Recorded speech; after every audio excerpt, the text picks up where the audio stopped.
Learning एक ongoing procedure है या एक प्रोडक्ट है। ये एक बहुत इंटरेस्टिंग डिबेट है जो कि अक्सर एजुकेशनल रिसर्चर्स और स्कॉलर्स ने जिसके ऊपर बहुत यूज़फुल काम किया है। लर्निंग के डिफरेंट लेवल्स हैं।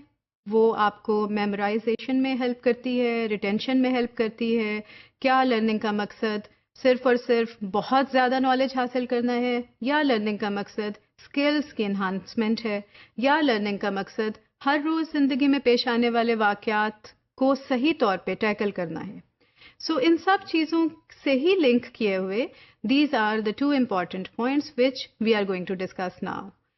One is learning all about having a product? Number two, is learning a process?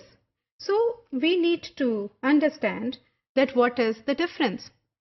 Learning as a product or learning as a process? So product एक ऐसी चीज होती है, अगर हम आम जबान में लर्निंग को कुछ देर के लिए एक तरफ रख दें, and if we just concentrate on these two words, process and product, so what is the difference between these two? Product is something which is complete, which is ready to be used, and process on the other hand is something which is going on, which is an ongoing activity which is yet to complete and reach a conclusion. So process में एक ongoing activity की answer मौजूद है, product में completion का meaning मौजूद है, एक अचीवमेंट का मीनिंग मौजूद है। सो अगर आप कहें कि इनमें से एक चीज़ इंपॉर्टेंट है और दूसरी चीज़ इंपॉर्टेंट नहीं, तो ऐसा नहीं। ज़िंदगी में अचीवमेंट्स और माइलस्टोन्स के बगैर हम ज़िंदगी आगे बढ़ने का हौसला नहीं पाते।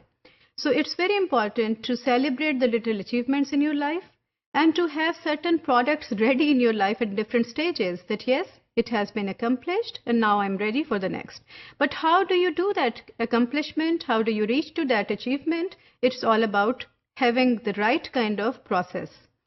So अगर हम अब इसको लर्निंग के साथ लिंक करके अंडरस्टैंड करें, तो you will see that learning as a product focuses on the outcome.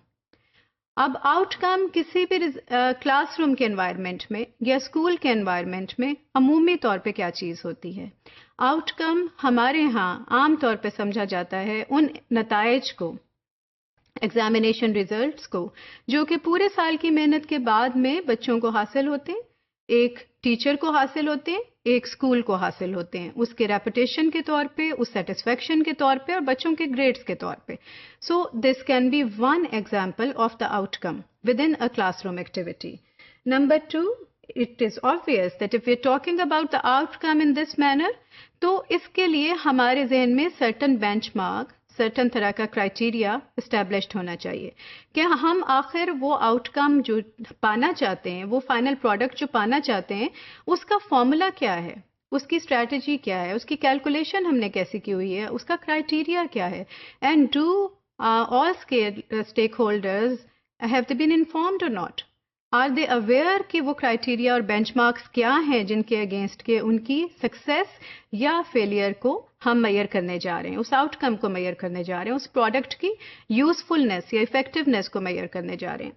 And number two, कि अगर हम इस तरह का कोई भी प्रोडक्ट सोसाइटी में देने जा रहे हैं, तो फिर उसका मकसद क्या है? What is the main reason? Why are we just doing all of this kind of activity? So we should have a clear-cut indication and clear-cut justification and rationale in our mind that the purpose is to bring change. Education का purpose and learning का purpose और मकसद एक known environment create करके classroom में देने का मकसद यही होना चाहिए कि वो हमारी ज़िंदगियों में change और तब्दीली को लेकर आए। अगर हम learning को एक procedure के तौर पे देखें, learning as a process, so it does focus what happens when learning takes place, how the classroom activities are being organized and offered, and number two, that how the entire right from the beginning to the end when an individual learns, तो उसके emotions, उसके value system, उसके individual personality, cognition, कौन कौन से ऐसे factors हैं जो कि अमल दखल कर रहे हैं और जिनके के असरअंदाज हो रहे हैं और जिसकी वजह से लर्निंग का प्रोसेस या बेहतर हो सकता है या फिर खुदा न खास्ता बदतर हो सकता है। सो बोथ वेज में ये इम्पॉर्टेंट है और उस प्रोसीजर को समझने का नाम लर्निंग थेरीज है। डिफरेंट लर्निंग थ्योरीज हमें हेल्प करती हैं उस प्रोसीजर को और फिर फाइनली उस प्रोडक्ट की इफेक्टिवनेस को बढ़ाने को पहुंचने के लिए।